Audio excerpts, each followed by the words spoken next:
할렐루야. 오늘 2022년 5월 22일입니다. 주일 예배 하나님 앞에 올려드립니다. 우리 찬송가 235장 달고 오묘한 그 말씀 찬양으로 우리의 마음을 하나님 앞에 모읍니다.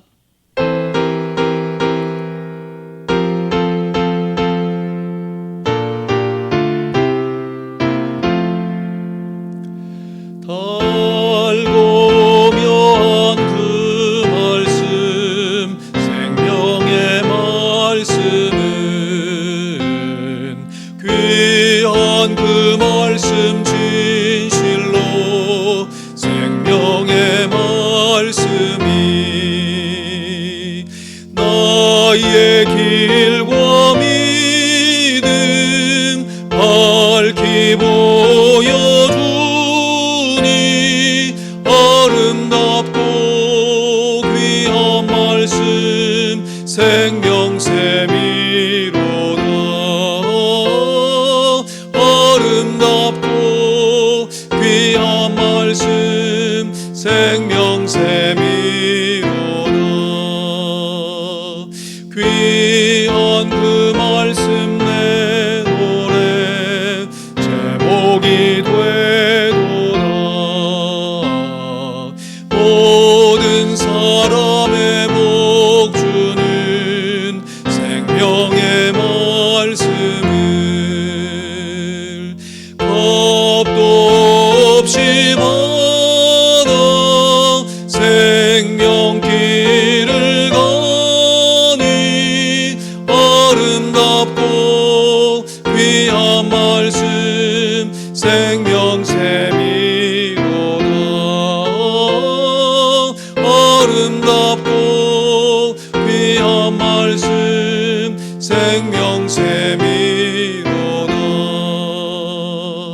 널리 울리고 퍼지는 생명의 말씀은 마음의 용서와 평안을 골고루 주나니 다만 예수 말씀 들어 복을 받네. 아름답고 귀한 말씀 생명샘이로다. 아름답고 귀한 말씀 생명샘이로다.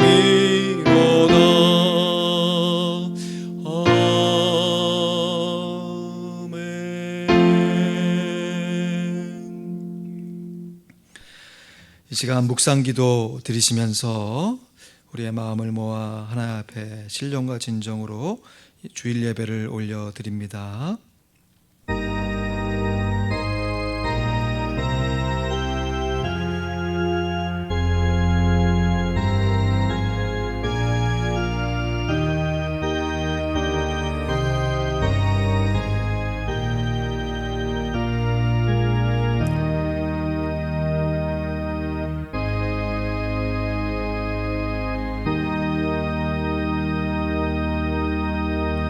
내가 어려서부터 성경을 알았나니 성경은 능히 너로 하여금 그리스도 예수 안에 있는 믿음으로 말미암아 구원에 이르는 지혜가 있게 하느니라.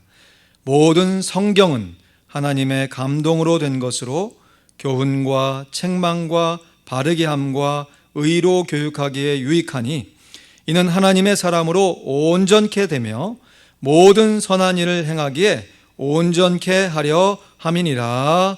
아멘. 하나님이 주신 진리의 생명의 말씀을 마음에 꼭 간직하며 우리의 믿음을 따라 역사하시는 하나님의 은혜를 오늘도 마음에 새기며 예수 그리스도의 보혈을 의지하여 담대한 마음으로 하나님 앞에 나와 예배를 올려드리오니 우리의 드리는 예배를 받아 주시옵소서. 하나님의 말씀으로 충만케 하여 주시옵소서. 감사합니다. 예수 그리스도의 이름으로 기도하옵나이다. 아멘. 우리 자리에 일어나셔서 주님의 귀한 말씀은 내 발에 빗대고 함께 찬양하십니다.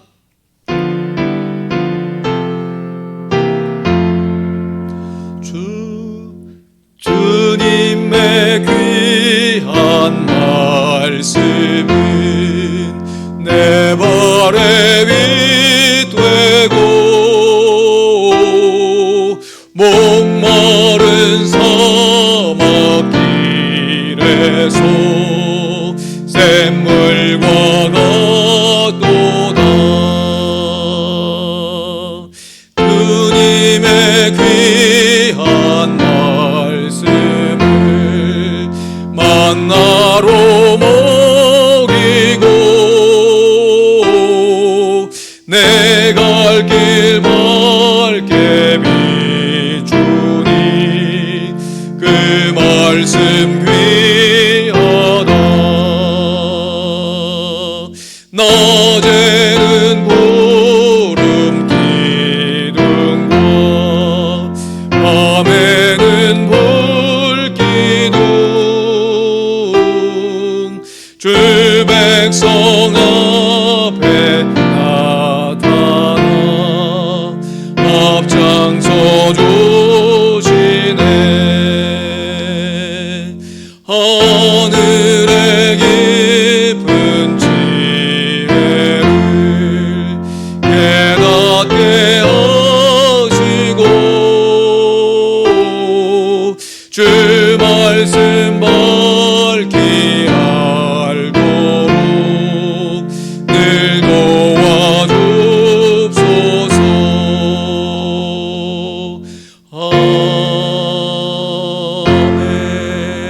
아멘. 교독문 40번 이사야 58장 말씀을 교독합니다. 나의 기뻐하는 금식은 흉악의 결박을 풀어주며 멍에의 줄을 끌어주며 압제 당하는 자를 자유케 하며 모든 멍에를 꺾는 것이 아니겠느냐. 줄인 자에게 내 식물을 나눠주며 유리하는 빈민을 내 집에 들이며 벗은 자를 보면 입히며 내 골육을 피하여 스스로 숨지 아니하는 것이 아니겠느냐.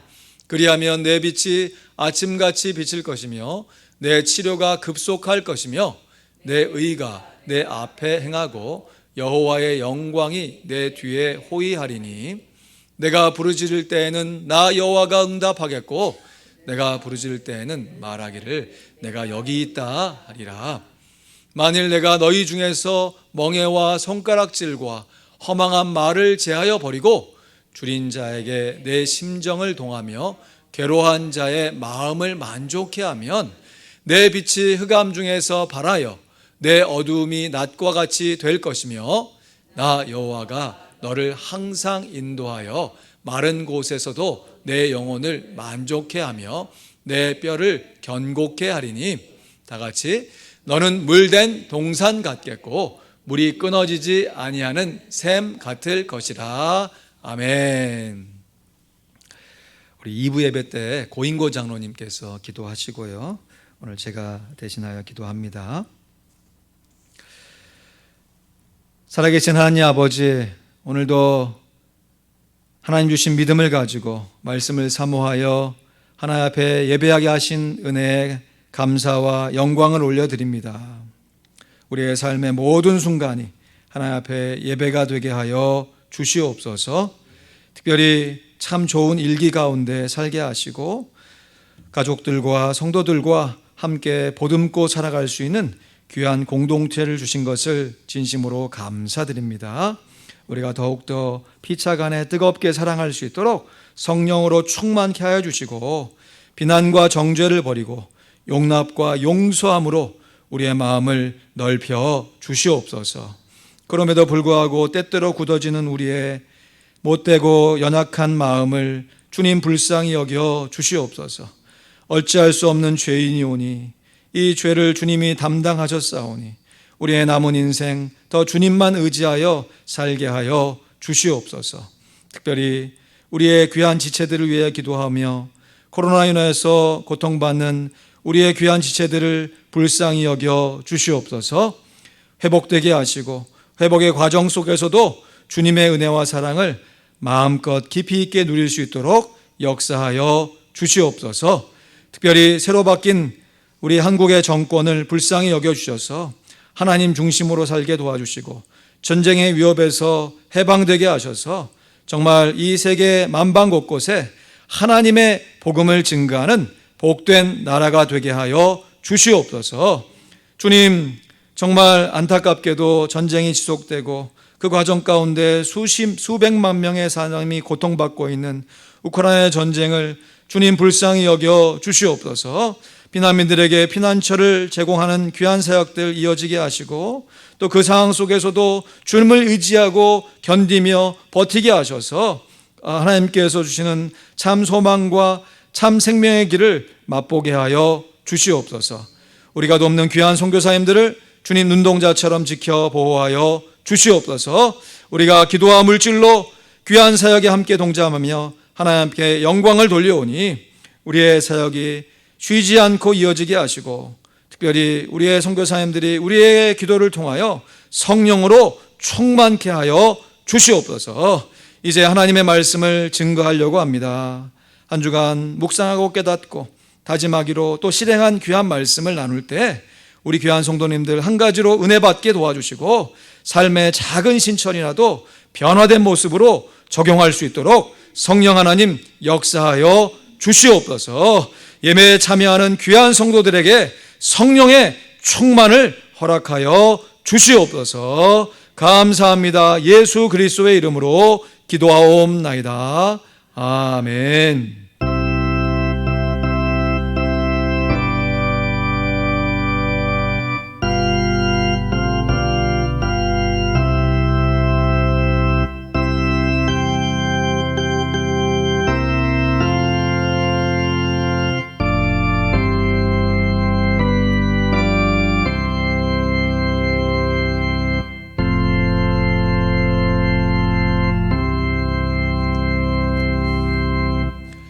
감사합니다. 우리 하나님 말씀 같이 암송합니다. 시작. 교재 마태복음 18장 20절 말씀. 두세 사람이 내 이름으로 모인 곳에는 나도 그들 중에 있느니라. 마태복음 18장 20절 말씀.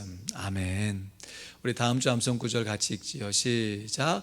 교재 히브리서 10장 24절 25절 말씀. 서로 돌아보아 사랑과 선행을 격려하며 모이기를 패하는 어떤 사람들의 습관과 같이 하지 말고 오직 권하여 그날이 가까움을 볼수록 더욱 그리하자. 히브리서 10장 24절 25절 말씀. 아멘. 우리 자 앞뒤로 교제하면서 환하게 웃으면서 이렇게 인사하시죠. 말씀으로 충만하세요. 말씀으로 충만하세요. 하나님의 말씀으로 충만하십시오. 축복합니다. 감사합니다. 할렐루야.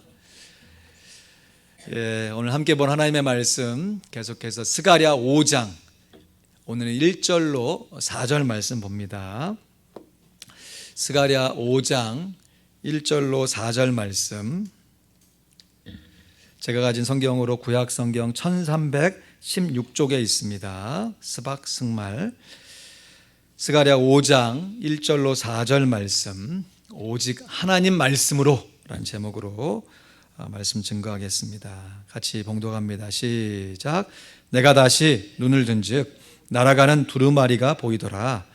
그가 내게 묻되 내가 무엇을 보느냐 하기로 내가 대답하되 날아가는 두루마리를 보나이다. 그 장이 20규빗이요 광이 10규빗이니이다. 그가 내게 이르되 이는 온 지면에 두루 행하는 저주라. 무릇 도둑질하는 자는 그 이편 글대로 끊쳐지고 무릇 맹세하는 자는 저편 글대로 끊쳐지리라. 만군의 여호와께서 가라사대 내가 이것을 발하였나니 도적의 집에도 들어가며 내 이름을 가리켜 망령되이 맹세하는 자의 집에도 들어가서 그 집에 머무르며 그 집을 그 나무와 그 돌을 아울러 사르리라 하셨느니라. 아멘.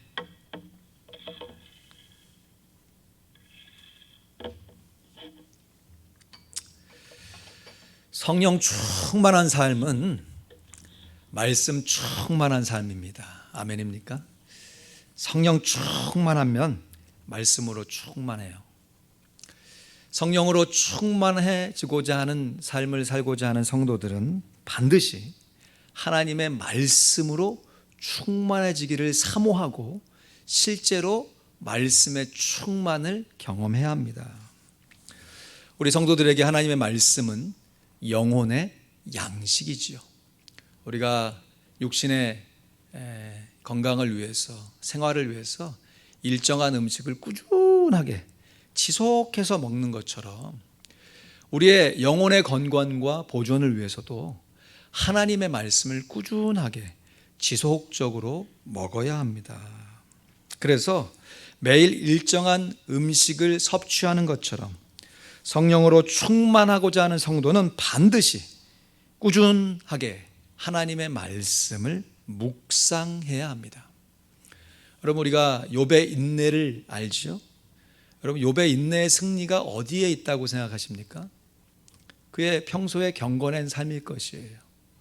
그러나 그가 고난의 깊은 가운데 내가 이 고난 가운데 승리할 수 있는 비결, 자기 고백으로 이렇게 고백합니다. 욥기 23장 10절 말씀에 보면요, 참 유명한 구절이죠. 나의 가는 길 오직 그가 아시나니 그가 나를 단련하신 후에는 내가 정금같이 나오리라. 할렐루야. 그런데 이러한 귀한 고백, 어떻게 하나님이 나를 단련하셨는가? 이어지는 욥의 고백을 보면요, 11절 12절 말씀에 보니까 우리 같이 읽습니다. 시작. 내 발이 그의 걸음을 바로 따랐으며 내가 그의 길을 지켜 치우치지 아니하였고 내가 그의 입술의 명령을 어기지 아니하고 일정한 음식보다 그 입의 말씀을 귀히 여겼구나. 아멘. 사실 이 말씀 제가 처음 나오는 말씀이 아니라 하나님의 말씀의 중요성을 이야기할 때마다 몇 차례 인용했던 구절이기도 합니다. 근데 중요한 것은 이 말씀이 욥기에 기록되어 있다, 내가 이 말씀을 욥기에서 읽어봤다 하는 것도 중요하지만 욥처럼 정말 일정한 음식을 먹는 것처럼, 아니 그 음식을 귀히 여기는 것보다 더 하나님의 말씀을 사모하고 꾸준하게 하나님의 말씀을 묵상하는 것입니다. 오늘 본문 스가랴 5장에 기록되어 있는 이 6번째 스가랴 본 환상의 내용은 일명 날아가는 두루마리에 관한 환상입니다. 스가랴 5장 1절 2절 말씀에 보니까요, 내가 다시 눈을 든즉 날아가는 두루마리가 보이더라. 그가 내게 묻되 내가 무엇을 보느냐 하기로 내가 대답하되 날아가는 두루마리를 보나이다. 그 장이 20규빗이요 그 광이 10규빗이니이다 했습니다. 일반적으로 두루마리라고 하는 것은 뭐 화장지도 그냥 뽑아 쓰는 티슈가 있지만 두루마리 화장지는 어떻게 되어 있습니까? 두루 말려 있는 거죠. 그러니까 두루마리라고 하는 것은 하나님의 말씀을 기록한 이 말씀이 두루 말려 있다는 것이에요. 그런데 스가랴가 본 이 두루마리는 일반적으로 이렇게 말려 있는 형태가 아니라 펼쳐진 형태로 날아가고 있습니다. 마치 그 알라딘의 모험에서 나오는 이 요술 양탄자 있잖아요. 그런 모습으로 이 말씀이 펼쳐져 가지고 두루마리인데 이게 펼쳐져 가지고 날아가는 것을 보는 것이에요. 그런데 이 날아가는 두루마리의 크기가 제법 큽니다. 일반적으로 뭐 두루마리 하면 커봐야 한 손으로 한 사람이 잡을 수 있는 이 정도 크기이고, 우리 뭐 성경책 하면 뭐 한 손에 들어오잖아요. 근데 이 날아가는 이 두루마리의 크기가 장이 얼마라고 그랬어요? 20규빗. 광이 얼마라고 그랬어요? 10규빗. 그러니까 이 직사각형 모양이라는 걸 아는데 이 오늘날 우리의 개념에서는 잘 크기가 확 들어오지 않죠. 우리 건축하시는 집사님은 몇 인치 하면 딱 들어올 텐데 규빗 하니까 이게 무슨 말인가. 이 규빗은 이 당시에 참 지금으로 보면 말도 안 되는 일이에요. 성인 남자의 이 팔 요 꿈치에서부터 어떤 사람은 손 가운데, 어떤 사람은 손끝 이렇게 얘기하는데 성인 남자의 팔꿈치부터 손바닥까지의 거리가 규빗입니다. 그러니까 일반적으로 평균값을 내면 한 45cm가 돼요. 근데 어떤 사람은 팔이 길기도 하고 어떤 사람은 적기도 하잖아요. 근데 그냥 뭐 그 당시 뭐 재는 도구가 없으니까 자기 팔 갖고 이렇게 쟀나 봐. 그래서 이렇게 딱 재면 20규빗 하니까 20규빗 곱하기 어렵죠. 10규빗부터 하면 45cm니까 10규빗 하면 얼마 되겠어요? 4.5cm가 되는 거죠. 4m 50cm. 그죠? 그리고 20규빗 하니까 곱하기 2 하니까 한 9m 정도 되는 거예요. 이건 한 50cm 생각해가지고 그냥 날아가는 장이 이 길이가 20규빗이다. 거의 10m 되는 거예요. 10m. 10m면 얼마나 큽니까? 그리고 이 광이 세로가 한 50cm라고 규빗을 잡으면 한 5m 정도 되는 것이에요. 그러니까 10m에 5m 되는 크기의 큰 물체가 이렇게 날아가고 있는 것을 보는 거예요. 근데 이게 그냥 20규빗, 10규빗이 아니고요. 공교롭다고 하기에는 너무 딱 이 말씀의 교훈과 맞닿아 있는 게, 이 광야 이스라엘 백성들이 그 광야 생활 가운데 성막을 만들었잖아요, 그죠? 성막의 한 모형들을 좀 보실래요? 성막이 이 전체 크기가 길이가 100규빗 됩니다. 45cm로 하면 45m 되고요. 세로가 50규빗이에요. 그러니까 22.5cm 정도 돼요. 그러니까 이 직사각형 모양의 아주 반듯한 건물 그 성막이 세워지는데, 그 성막 안에 지성소와 성소가 있는데요. 이 지성소는 이 직사각형 모양의, 그러니까 10규빗 10규빗 딱 돼 있는 데고요. 그 옆에 붙어 있는 성소가 가로가 20규빗이고요, 세로가 10규빗이에요. 그러니까 이 에스겔의 입장에서는 저걸 딱 보니까 뭘 연상시키게 되겠어요? 성소를 딱 생각하게 되는 것이에요. 이 구약의 이 광야 생활의 성소의 크기뿐만 아니라 열왕기상 6장 3절 말씀에 보니까요, 성전 성소 앞 낭실의 장은 전의 광과 같이 20규빗이요, 그 광은 전 앞에서부터 10규빗이며, 이런 이야기가 있는데요. 이 솔로몬 성전은 이 구약 이 성막에 비해서 엄청 규모가 컸죠. 그것도 이 그냥 천막이 아니라 건물로 세웠으니까 으리으리한 건물이에요. 그래서 성소와 지성소의 크기도 엄청나게 컸습니다. 근데 대신 이 낭실이라고 하는, 이 낭실이 뭐냐면 그 당시의 율법을 말아놓은 율법을 보관하는 일종의 율법 보관소 같은 역할을 하는 데이에요. 그 낭실의 크기가 똑같이 20규빗과 10규빗인 것이에요. 그러니까 구약 성막도 알고 구약 성소도 아는 에스겔의 입장에서 날아가는 이 두루마리의 크기가, 아니 딱 보고 어떻게 알겠냐고. 근데 보니까 길이가 20규빗, 세로가 10규빗. 야, 이건 성막의 성소구나. 이건 성전의 낭실을 얘기하는 것이구나. 둘 다 이 뭘 강조하는 것이겠어요? 하나님의 말씀이로구나 라고 하는 것을 그냥 크기에서부터 딱 알아차게 된 것이죠. 그리고 이게 말려져 있고 않고 펼쳐져 있는 형태로 날아가면서 그 안에 기록되어 있는 내용까지 확인을 해볼 수 있어요. 스가랴 5장 3절 말씀에 보니까요, 그가 내게 이르되 이는 온 지면에 두루 행하는 저주라 그러면서 무릇 도덕질하는 자는 이편 글대로 끊쳐지고 무릇 맹세하는 자는 저편 글대로 끊쳐지리라. 그러니까 이 펼쳐져 나가는 두루마리가 어떻게 움직이는지 몰랐겠지만 이쪽에도 글이 써 있고 그 반대편에도 글이 써 있다는 것이에요.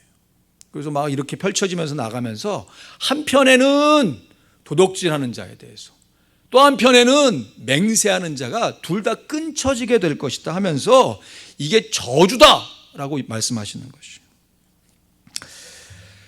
도덕질하는 자 끊쳐지고 맹세하는 자도 끊쳐진다. 이것은 구약 이 십계명을 이 두 가지로 요약한 말씀이라고 할 수 있어요. 여기서 말하는 첫 번째 도덕질하는 것은 구약 십계명 중에 5계명부터 마지막 10번째 계명까지가 이 사람에 관한 말씀이잖아요. 그 중에 도덕질하는 하지 말라는 게 그 중간에 위치하면서 이 사람과의 관계 안에서 율법을 어긴 사람들을 얘기하고 있고요. 물론 맹세하는 거, 거짓 맹세도 이게 사람 가운데 나오지만 여기서 맹세라는 것은 4절 말씀에 보면 이렇게 풀어주고 있어요. 이 맹세하는 것이 하나님의 이름으로 거짓 맹세하는 거. 그러니까 여호와의 이름을 망령되이 일컫는 것을 얘기하고 있다고요. 그러니까 한편에는 사람에 관한 이 율법을 요약한 말씀, 또 한편에는 하나님과의 관계 안에서 말씀을 요약한 말씀이 수가랴의 눈에 보이면서 이 말씀에 순종하지 않은 사람은 다 끊쳐진다. 그러니까 저주를 받는다라고 하는 무시무시한 계명인 것이에요. 그러니까 한마디로 스가랴가 본 환상은 이 큰 두루마리가 날아가는데 이게 온 지면에 두루 행하는 저주의 말씀이다. 여러분, 정말 하나님의 말씀의 1차적인 기능은 저주의 말씀이에요. 계명을 잘 지키지 않는 자, 끝까지 자기 고집을 피우는 자에게는 저주밖에 남아있지 않는 것이. 근데 놀라운 것은 이것을 뒤집어 보면 도둑질 하는 자는 끊쳐지지만 도둑질 하지 않는 자는 어떻게 된다는 거예요? 보존된다는 것이에요. 하나님의 이름을 망령되이 맹세하여 하나님의 이름을 만홀히 여기는 자는 끊쳐지지만 하나님의 이름을 거룩히 여기며 하나님의 말씀에 순종하는 사람은 보존된다는 말씀이에요. 이중적인 말씀인 거죠. 우리가 예수님이 이 땅에 오신 것은 내가 이 심판을 함이 아니라 구원을 함이다, 예수님 말씀하셨는데요. 이 말씀도 이중적인 의미예요. 예수님이 이 땅에 오셔서 심판하십니다. 여러분, 우리가 심판하면 무조건 피해야 할 거라고 생각하는데 여러분, 심판에도 좋은 심판이 있고 나쁜 심판이 있는 것이에요. judgment, 판결이라는 것은 중립적인 것입니다. 근데 그 판결을 할 때 죄를 지은 사람은 죄인으로 판결이 되는 거고 죄가 없는 사람은 무죄로 판결이 되는 것이에요. 그래서 최후의 심판대 앞에 우리가 오해하는 것은 성도는 안 쓴다고 생각하는데 성도들도 다 서요. 예수 믿지 않고 이 세상에 나쁜 짓 하는 사람만 벌 받으려고 심판받는 게 아니라 우리들은 뭘 받으려고 심판을 받아요? 상급을 받기 위해 심판받는 것이에요. 그렇기 때문에 예수님께서 심판하실 때 예수님이 정죄의 심판을 하시지 아니하고 구원의 심판을 하신다. 이것이 우리에게 예수 그리스도의 주님 되심, 구주 되심을 확인하는 말씀이 되는 것이죠. 그래서 요한일서 5장 13절 말씀에 보면 이거 구원의 확신 암송 구절이잖아요. 같이 읽어나 암송합니다. 시작. 내가 하나님의 아들의 이름을 믿는 너희에게 이것을 쓴 것은 너희로 하여금 너희에게 영생이 있음을 알게 하려 함이라. 아멘. 구원의 확신이에요. 근데 이 말씀 뒤집어 보면 하나님의 아들의 이름을 믿지 않는 사람들에게는 어떻게 되는 거예요? 아니, 하나님의 이름을 믿는 너희에게 이것을 쓴 것은 너희로 하여금 너희에게 영생이 있음을 알게 하려 함이라 한 것인데, 거꾸로 뒤집어서 하나님의 아들의 이름을 믿지 않는 사람, 그 사람들에게는 영벌이 있음을 알게 하는 말씀이 된다는 것이에요. 그래서 요한 1서 5장 요 말씀 13절인데 11절 12절 말씀에도 보면 또 증거는 이것이니 하나님이 우리에게 영생을 주신 것과 이 생명이 그의 아들 안에 있는 그것이니라 하면서 분명하게 밝히죠. 같이 읽어볼까요? 아들이 시작. 아들이 있는 자에게는 생명이 있고 하나님의 아들이 없는 자에게는 생명이 없느니라. 아멘. 이거 말씀 오해해가지고 딸이 있는 사람에게는 생명이 없냐? 이렇게 가면 큰일 나죠. 육신의 아들이 아니라 하나님의 아들이죠. 하나님의 아들. 예수님이 그 마음 가운데 있는 사람에게는 생명이 있고 하나님의 아들 예수님이 없는 자에게는 생명이 없다라고 가리키는 것이 복음이에요. 분명하죠. 우리의 인생의 영생의 기준이 되신 예수 그리스도를 소유해야 구원을 받고 예수 그리스도와 상관없이 예수님과 관계없는 삶을 살면 영벌을 받게 되는 것이에요. 그래서요, 예수님은 믿어도 좋고 뭐 안 믿어도 그냥 괜찮은 분이 아니래. 예수님은 반드시 믿어야 할 분이에요. 우리의 인생 가운데, 우리의 인생의 어떤 시즌 가운데 우리 인생에 꼭 필요한 분은 예수 그리스도이십니다. 그들은 모두 주가 필요해. 처음 예수를 믿는 사람에게도 예수님이 필요할 뿐만 아니라 예수를 믿고 지속적으로 신앙생활하는 우리의 인생의 전 과정 속에서 예수 그리스도는 너무너무 꼭 필요한 분이십니다. 이것은 마치 수학에서 말하는 함수와 같대요. 함수. 저도 예전에 수학을 참 못했는데 수학이 뭡니까? 산수도 잘 못했던 것 같아요. 그래서 막 주산학원 다니면서 막 암산이고 해가지고 조금 이제 숫자는 남들보다 빨라지긴 했지만 여전히 뭐 곱하기 나오고 뭐 이렇게 기호 나오고 하면 일단 여러분 수학의 기초가 함수잖아요. 방정식. 그죠? 똑같은 숫자가 있는데 그 함수에 따라서 결과값이 달라져요. 아무리 많은 수가 있다 할지라도 그 함수에 마이너스가 붙어 있잖아요. 그럼 결과가 많으면 많을수록 마이너스로 많게 된 것이 희한하죠. 그죠? 근데 처음 시작은 마이너스일지도 모르지만 거기에 마이너스 함수가 같이 붙어가지고 있으면 그게 플러스로 많아지는 것이에요. 여러분, 우리의 인생이 죄인으로 시작했죠. 우리는 죄덩어리예요. 마이너스 인생을 살아갈 수밖에 없습니다. 근데 이 마이너스 대신 십자가의 함수를 거치지 않으면요, 우리는 그냥 마이너스 된 삶을 살수록 끝나버리는 것이에요.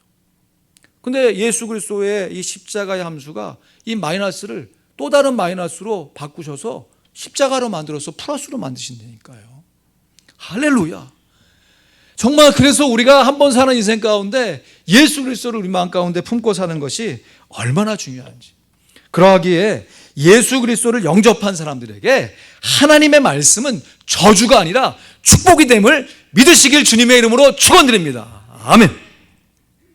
그러나 안타깝게도 예수를 믿지 않는 사람들에게는 하나님의 말씀이 축복이 되는 길은커녕 저주의 확정이 되는 말씀이 되는 것입니다. 심판의 확정이 되는 말씀이라니까요.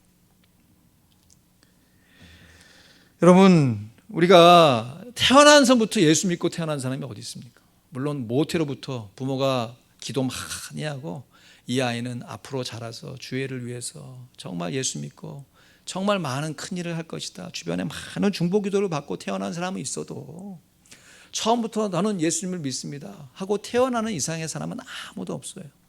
참 너무 신기합니다. 하나님이 그렇게 만들어 놓으셨어요. 아이들이 태어나면요, 인지 능력 자체가 우리 성인 능력하고는 전혀 다른 차원으로 태어나기 때문에 부모도 구별을 못해요. 아이들은. 그런 아이들이 어떻게 예수님을 알고 하나님을 알겠어요.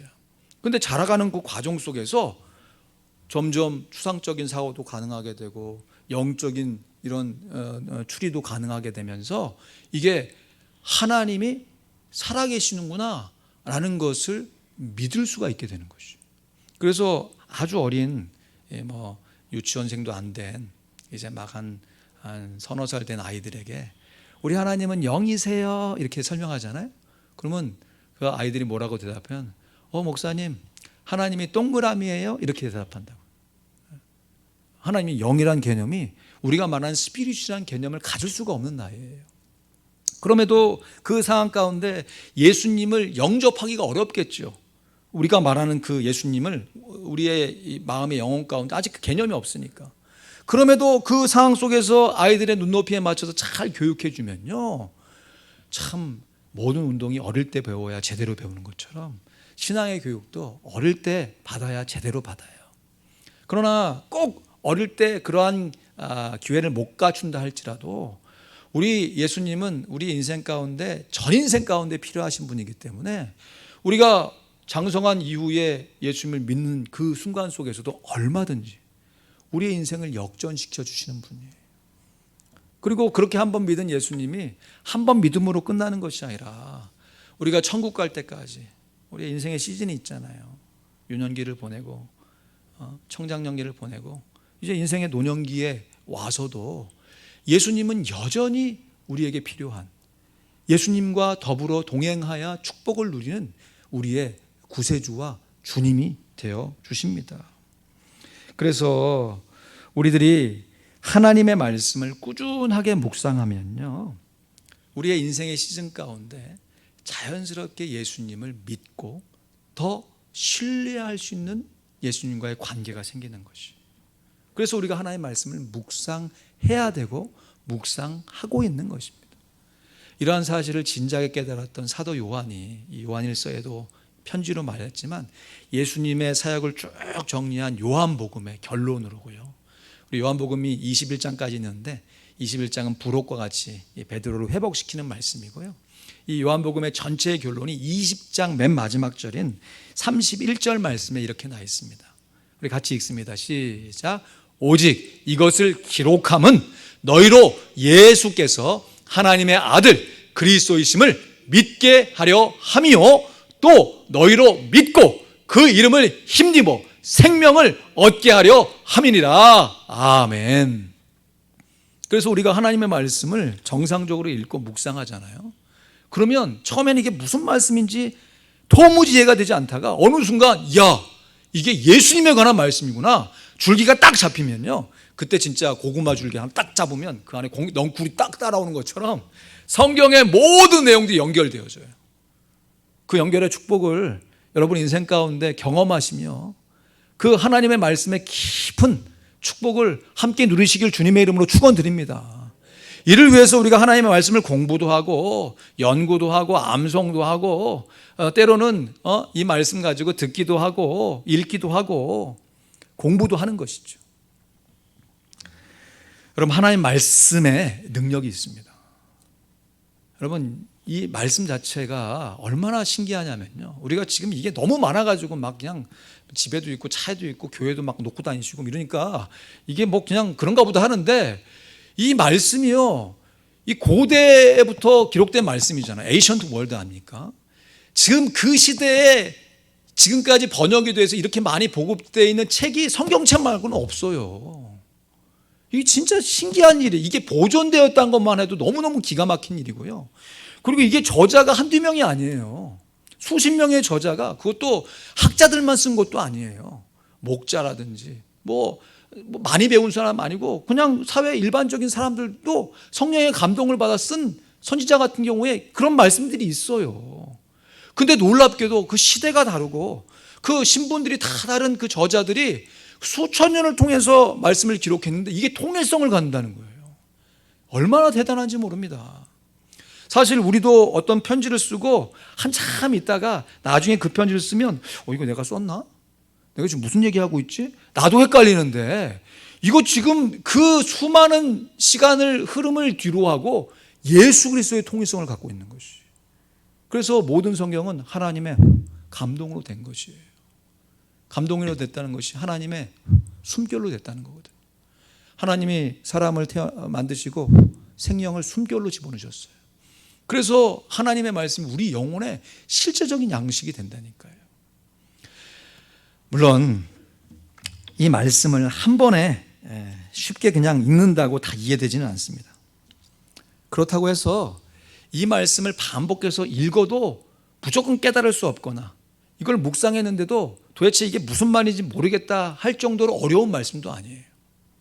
사실 이 말씀을 우리가 진지하게 읽겠다, 한번 이해해 보겠다 라고 작정하고 달려들어서 읽으면요, 충분하게 깨달을 수 있는 말씀이에요.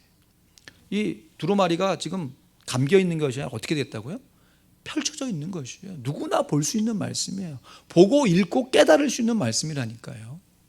그래서요, 참 이 역사적으로 선교 역사를 쭉 보면 나라들마다 이제 복음이 처음 들어온 시점이 있을 거 아니에요. 근데 놀랍게도 우리나라, 이 대한민국은요, 선교사님이 공식적으로 들어와서 활동하기 이전에 이미 성경이 먼저 보급이 돼가지고 성경을 통해서 예수 믿는 사람이 생긴 나라가 우리나라예요. 이거 선교 역사에서 유일무이한 일입니다. 우리나라 선교사님들이 들어오기 전에 중국으로부터요, 쪽복음이라는 게 들어왔어요. 중국어로 번역된 중국어 성경이죠. 근데 이 성경이 중국어로 다 번역돼가 이렇게 한 권으로 제본된 게 아니라 쪽, 예를 들어서 복음서도 마태복음 쪽, 누가복음 쪽, 이렇게 얇은 그 복음이 이제 보따리상에 의해서 이게 뭐 밀수는 아니지만 이렇게 자연스럽게 한국어로 이렇게 들어오게 된 것이에요. 근데 정말 놀랍고 신기한 것은 선교사님들이 와가지고 이 쪽복음 가르쳐 준 게 아니에요. 근데 그 쪽복음을 읽는 과정 가운데 예수님이 하나님의 아들이시구나 깨닫고 예수님 믿은 사람이 생겼다는 것이에요. 그 대표적인 케이스가요, 이 공식적인 기록으로 이 한국에 이 최초의 선교사님으로 오신 분은 1866년, 연도를 좀 기억하시죠. 1866년에 이 제너럴 셔먼호라고 하는 상선을 타고 입국을 하려고 하다가 이 대동강 변에서 그 당시에 이제 한국 그 조선이 세국 정책을 펴고 있었어요.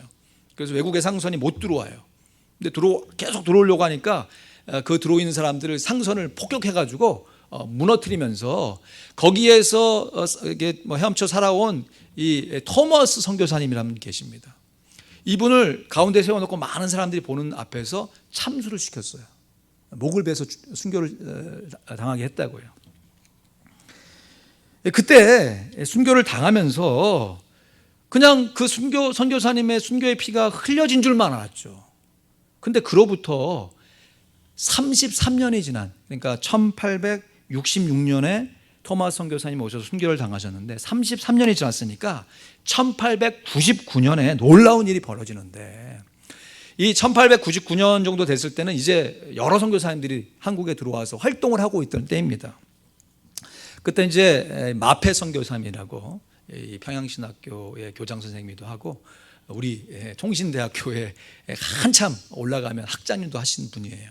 근데 이분이 평양을 중심으로 선교 활동을 펼치고 계시는데 이 마페 선교사님께 한 남자가 찾아와서 이런 간증을 하는 것이에요. 선교사님, 제가 30여 년 전에 토마스 선교사를 내 손으로 목을 쳐서 죽인 박충건이라는 사람입니다. 근데 이 박충건이라는 사람이 뭐라고 간증하냐면, 이 토마스 선교사님이 죽어가면서 그 상황 속에서 제게 작은 보따리 하나를 건져 주셨는데 거기에 성경책이 있었다는 거죠.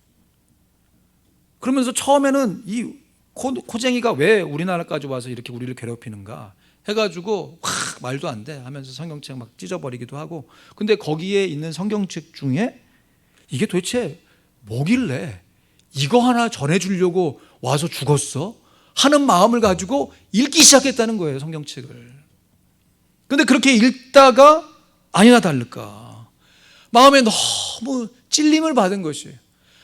토마스 저분이 그냥 온 게 아니라 이 내용을 증거해 주려고 왔구나. 근데 우리는 그것도 알지 못하고 오해해서 죽였구나. 이 마음의 죄책감 때문에 어쩔 수 없어가지고 30년을 전전긍긍 앓다가 이제 이거 모페 선교사님 앞에 와가지고 회개의 간증을 하는 것이죠. 여러분, 이 토마스 선교사님이 순교하실 때 성경책을, 이 중국어 성경이죠, 500여 권을 갖고 오셨다고 그래요. 500여 권. 그 당시에 이 종이가 너무 귀한 시절이라 가지고 이 박충권이라고 하는 사람은 실제로 목을 베서 죽였고, 그 옆에 이제 이게 경비로 서 있던 박영식이라는 사람이요. 야, 이거 종이 너무 귀한데 좋다 하면서 자기가 운영하는 여관에다가 이 성경책을 찢어가지고 벽지로 사용하기 시작한 거예요. 도배지로 석적지 붙여놨어. 근데 놀랍게도요, 그 여관에 묵었던 이 손님들이요, 밤에 자다가 벽에 붙어있는 그 성경 말씀을 읽고 예수를 믿은 사람이 생긴 것이에요. 할렐루야.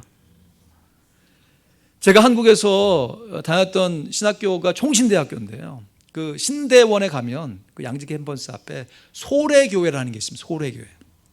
우리나라 최초의 자력으로 선교사님의 도움이 없이 한국인들이 자력으로 세운 최초의 교회로 여겨지는 교회가 소래교회예요. 그 모형이 세워져 있는데, 이 소래교회는 1884년에 그 당시에 성각자이요 기독교인이셨던 서상륜과 서경조 형제에 의해서 세워진 교회입니다.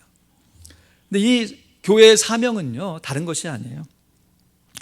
우리나라에 그 당시에 이제 1884년이 됐으니까 이 여러 가지 말로 성경이 이제 한국어로 번역이 되는 시점에 있었어요. 그때도 쪽복음이죠.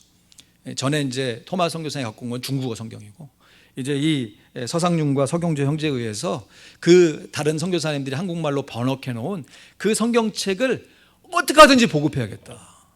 그래서 이 교회가 만주 벌판에 세워졌던 교회거든요. 근데 만주에 있지만 오늘날 말하면 이민교회, 이민교회. 그 이민교회에서 조선 팔도에 성경책을 보급하는 것이죠.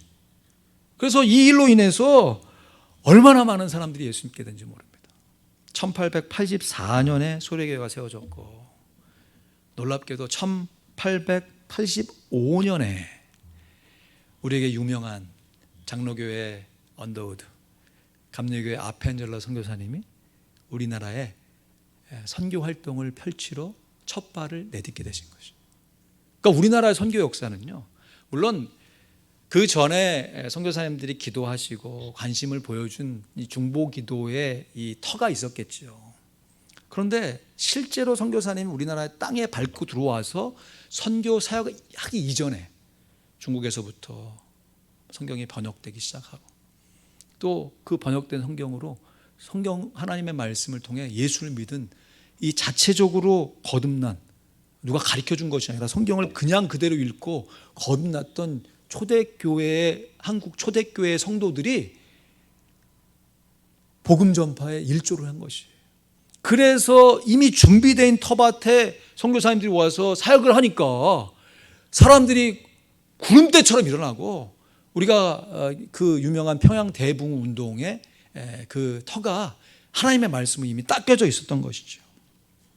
그래서 한국 교회의 이 역사가들이 이구동성으로 평가하는 이것은 전 세계에서 유례를 찾아볼 수 없는 이 조선, 이 대한민국만의 놀라운 선교 역사의 특징이다라고 평가하는 것입니다. 여러분, 이러한 신앙의 전통을 받고 우리가 이민교회 안에서 신앙생활하고 있는 것이에요. 그리고 자부심을 가져도 됩니다. 목사님이 알려줘야 우리가 성경을 알죠. 맞아요. 쉽게 이해하기 어려워요. 그러나 누가 안 알려줘도 정상적으로 도배지에 자다가 그 말씀 이게 무슨 뜻이지 생각하다가 예수를 믿게 될 수 있다니까요. 우리가 하나님의 말씀을 그렇게 해서 꾸준하게 읽고 듣고 공부하고 암송하고 나아가서 묵상해야 하는 것입니다. 그렇다고 해서 하나님의 말씀을 내가 목사님 얘기했으니까 오늘 저녁 자기 전에 다 읽어야지, 창세기부터 요한계시까지 다 읽어야지 라고 결심한다고 해서 될까요, 안 될까요? 안 됩니다. 그렇게 하실 필요도 없어요. 그거는 내가 이제 내가 이빨을 건강하게 하기 위해서 내가 평생 닦을 이빨을 오늘 하루에 내가 다 닦아야지 하는 거하고 똑같아요. 느낌이 좀 오십니까? 내가 좀 건강하게 살아야지 하면서 내가 평생 해야 할 운동을 내가 이 시간에 다 해야지 하고서 막 그러면 그게 건강해집니까? 몸에 유익하겠어요? 물론 뭐 성경 통독해서 뭐 일주일 뭐 시간 잡아놓고 처음부터 뭐 그냥 수련회 하듯이 말씀 읽는 것도 유익할 수 있어요. 그러나 그건 정말 특별한 얘기고요.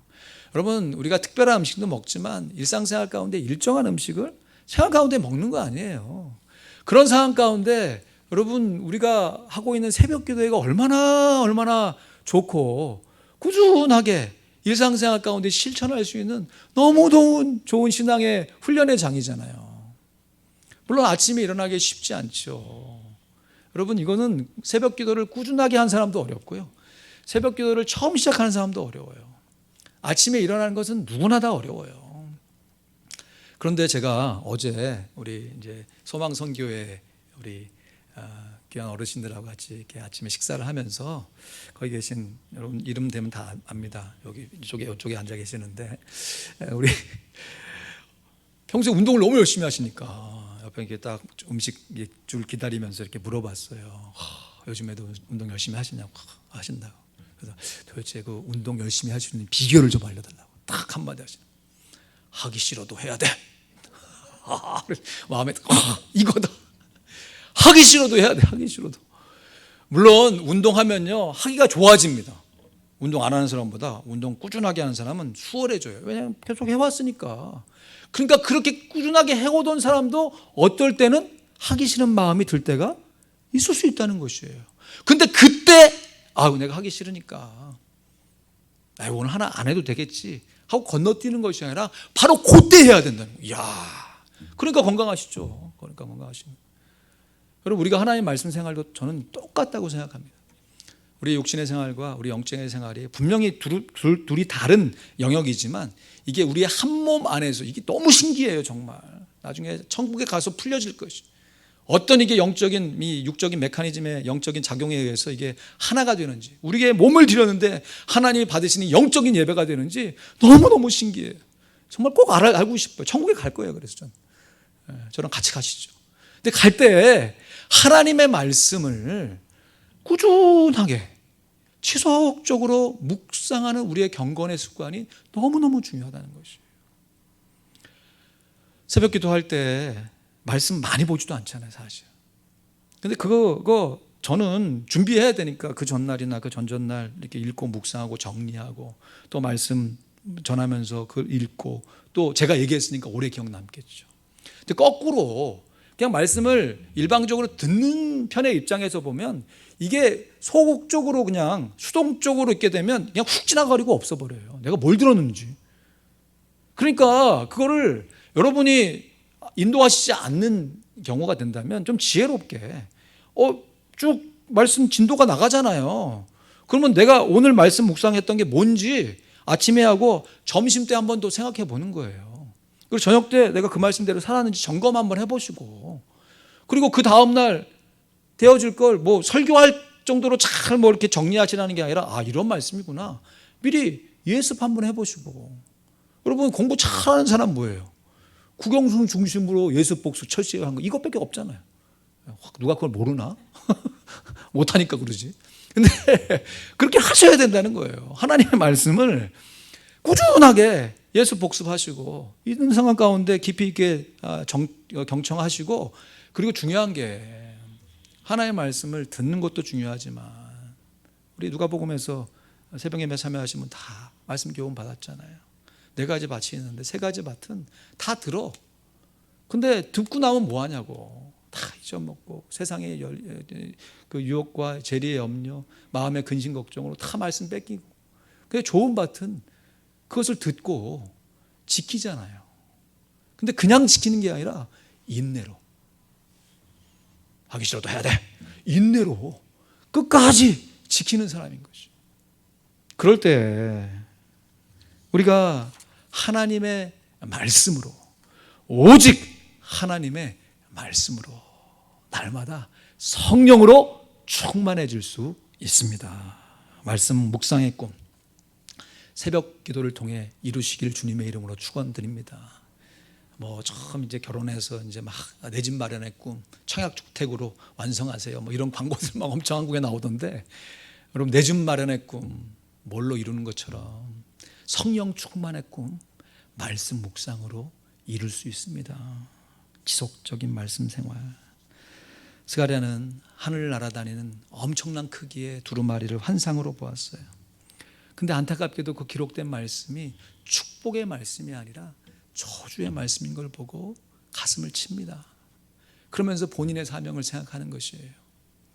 이게 그냥 그대로 이루어지면 마이너스 인생, 마이너스로 살 텐데, 순이라 이름하는 우리의 구주이신 예수 그리스도께서 오셔 우리의 마이너스 인생을 십자가로 플러스 인생으로 바꿔주시는 그 놀라운 축복. 그래서 하나님의 성전 재건이 하나님의 말씀으로 이루어지고, 하나님의 말씀으로 말미암아 하나님의 영이 계신 성전 재건이 성령의 충만으로 완성되어지는 것입니다. 오늘날 우리의 시대에 욥의 고백이 나의 고백이 되길 원합니다. 내가 그의 입술의 명령을 어기지 아니하고 일정한 음식보다 그의 입의 말씀을 귀히 여겼구나. 기도하겠습니다. 이 시간 함께 기도할 때 성령의 충만은 오직 말씀의 충만으로 가능하고, 또 욥의 인내의 승리의 결국도 말씀 묵상의 승리였음을 확인하였습니다. 날아가는 두루마리는 성막의 성소와 성전의 낭시를 연상시켜서 하나님의 말씀인 것을 확증합니다. 하나님의 말씀을 꾸준하게 묵상하면 자연스럽게 예수님을 믿게 되고, 그 믿게 된 예수님과 우리의 전 인생 가운데 동행할 수 있습니다. 이 귀한 말씀, 생명의 말씀, 주님을 떠나지 아니하고 주님과 더불어 말씀 생활 더 성실하게 감당하게 해달라고, 기쁨으로 자원으로 감당하게 해달라고, 우리의 심령을 기경하게 해달라고 이 시간 말씀 가슴에 새기시고 우리가 실천해야 할 구체적인 기도 제목을 하나님 앞에 올리길 원합니다. 기도하겠습니다. 아버지 하나님, 주신 은혜 감사합니다. 하나님, 저희들의 마음, 저희들의 심령 붙잡아 주시옵소서. 주님, 우리의 마음을 붙잡아 주시옵소서. 귀한 성도님들, 주님 한 번 사는 인생 가운데 주님을 알게 하시고 주님과 더불어 살 수 있는 큰 복을 주신 것을 진심으로 감사를 드립니다. 아버지 하나님, 이것이 우리의 삶에 지속 반복되어지는 과정 속에서 우리도 모르는 상황 가운데 건강해지고 우리의 삶 가운데 이 땅에서부터 하나님의 은혜를, 하나님의 섭리를 체험할 수 있는 하나님의 사람으로 성장해 갑니다. 아버지 하나님, 우리의 심령과 마음을 붙들어 주시옵소서.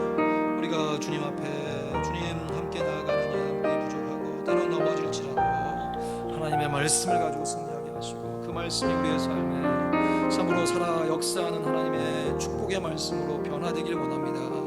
우리가 예수 그리스도 없이 하나님의 말씀을 보면 이것은 저주입니다. 그러나 예수 그리스도가 계시기에 이 말씀 우리에게 축복입니다.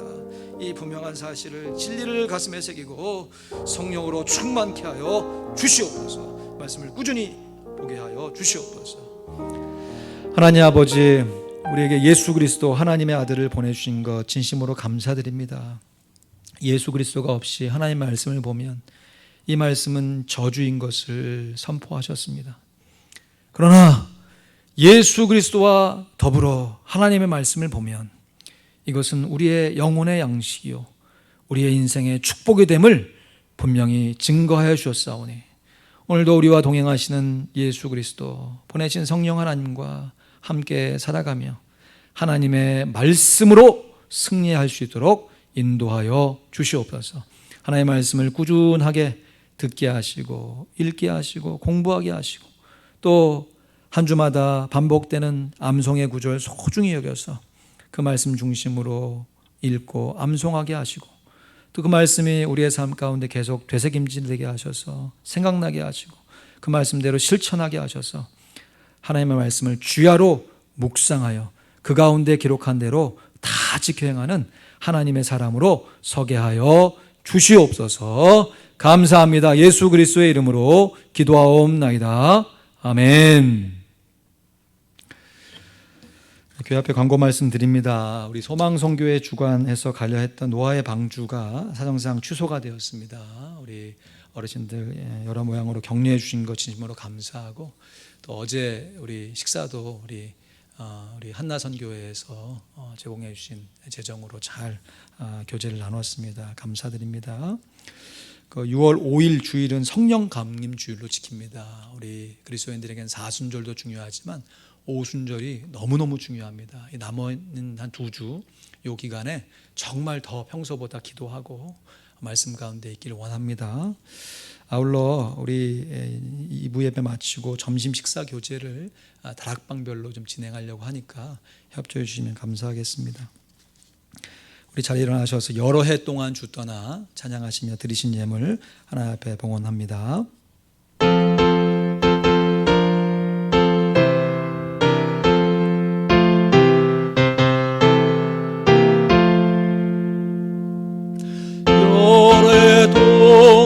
주 떠나 세상 연락을 즐기고 저 흉악한 죄에 빠져서 은혜를 잊었네. 오 사랑의 예수님 내 맘을 권유합니다.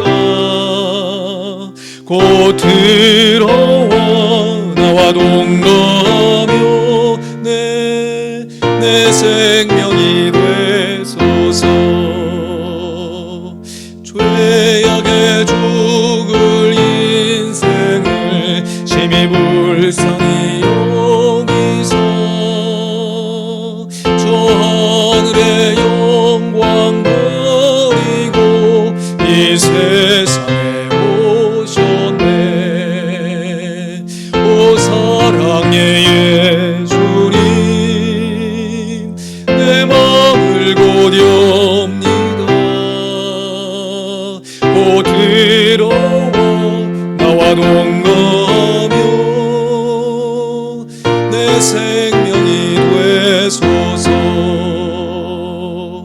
홍포를 입은 구주는 가시미 혈관 쓰시고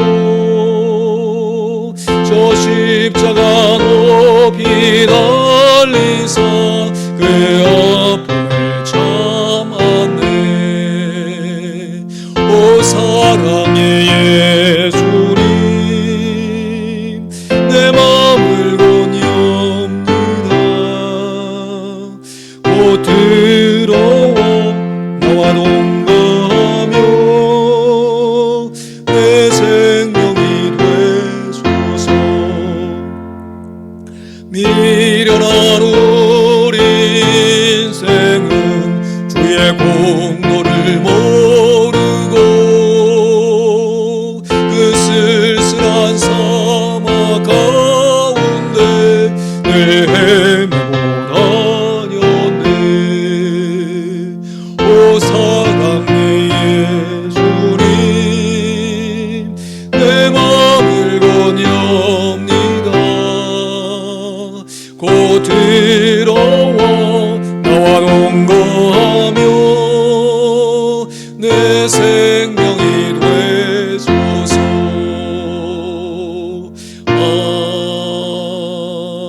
아멘.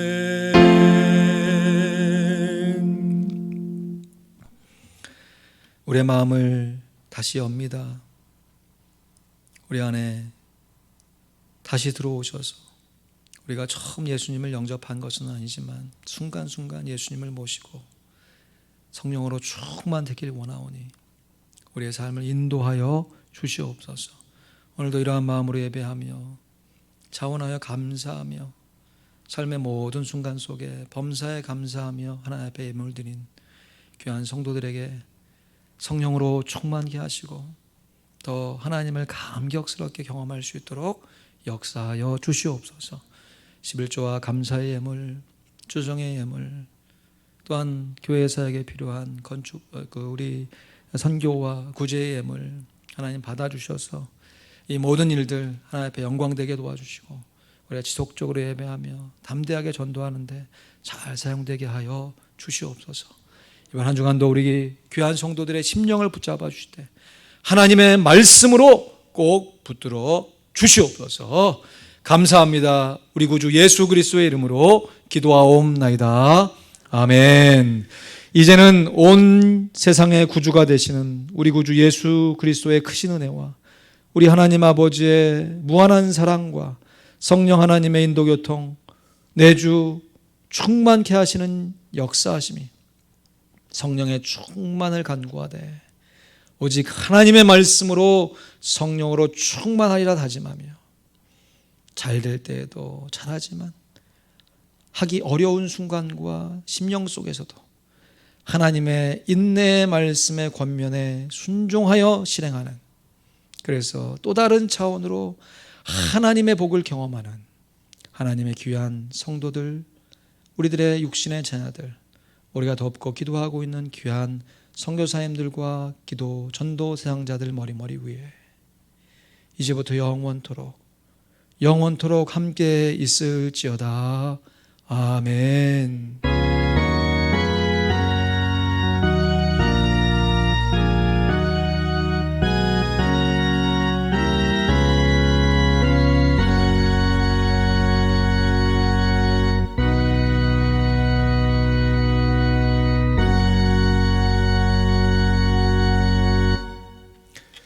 하나님 말씀으로 충만합시다. 아멘.